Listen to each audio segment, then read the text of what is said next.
Hey guys, what is up? It is I, the Concrete Catwalk. Those of you who are new to my channel, welcome. I love all things thrift, vintage, new, nearly new, estate selling, you name it. I love it. To my catwalkers, welcome back to a new video this Sunday.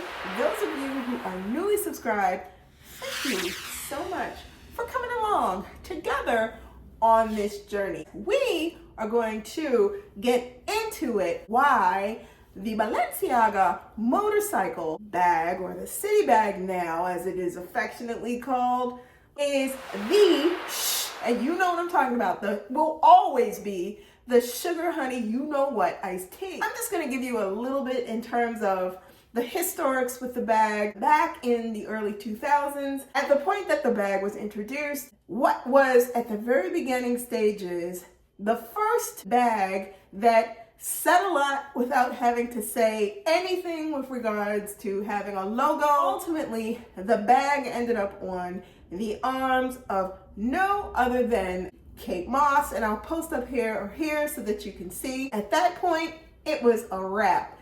Every single person under the sun was carrying the bag. From the Olsons all the way to Nicole Richie, all the way to some others. Interestingly enough, the bag has started to make a resurgence. A newly launched version of the Balenciaga motorcycle bag. I will post the picture here. Brand new reiteration of the bag. That brings me to my feelings on the motorcycle bag. And I'm gonna take this off because I wanna say it the way I wanna say it. To me, the Balenciaga motorcycle bag is the epitome of what a bag should be. Not too serious, stiff, prim and proper. Not so laid back that you can't take it in a workplace. I'm just gonna say it the way I feel it. The bag is and always will be the shit. It is edgy. Not a bag that screams, I'm a Balenciaga bag. It is deconstructed, slouchy, forgiving. It allows you to get your life into the bag.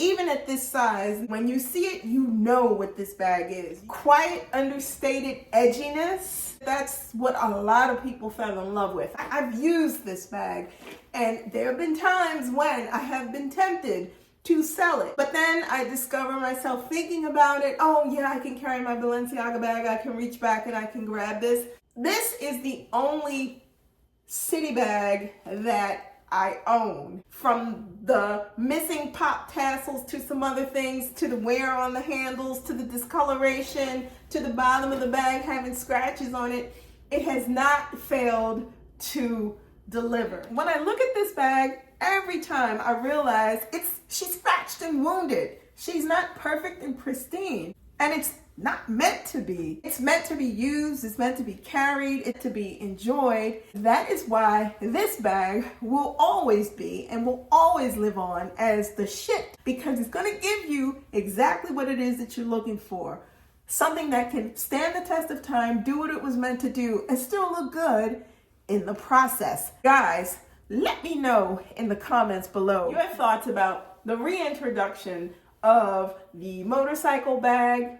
If you're considering perhaps a refresh, getting a newer version to add to your collection, or are you happy, just like me, with the older first editions of the motorcycle bag? And let me know your thoughts about the cyclicalness of these types of bags and how they end up skyrocketing on pre-love. Let me know your thoughts in the comments below. If you do not want to miss out on anything that I post, you know what to do. Like, comment, and subscribe to my channel. I post videos every Sunday, so if you do not want to miss out, tap that and you'll receive notifications each time I post a new video. Links to my socials will be in the description box below. You can head on over to Poshmark. You can check out my closet. I'm Concrete Catwalk on Poshmark. If you see something there, please feel free to leave me a message there, or you can head on over to IG. I am the Catwalk's Concrete on IG. Feel free to DM me there as well. You guys, thank you so much for stopping by this week. Be safe. See you all next Sunday. Bye for now. Ladies and gentlemen.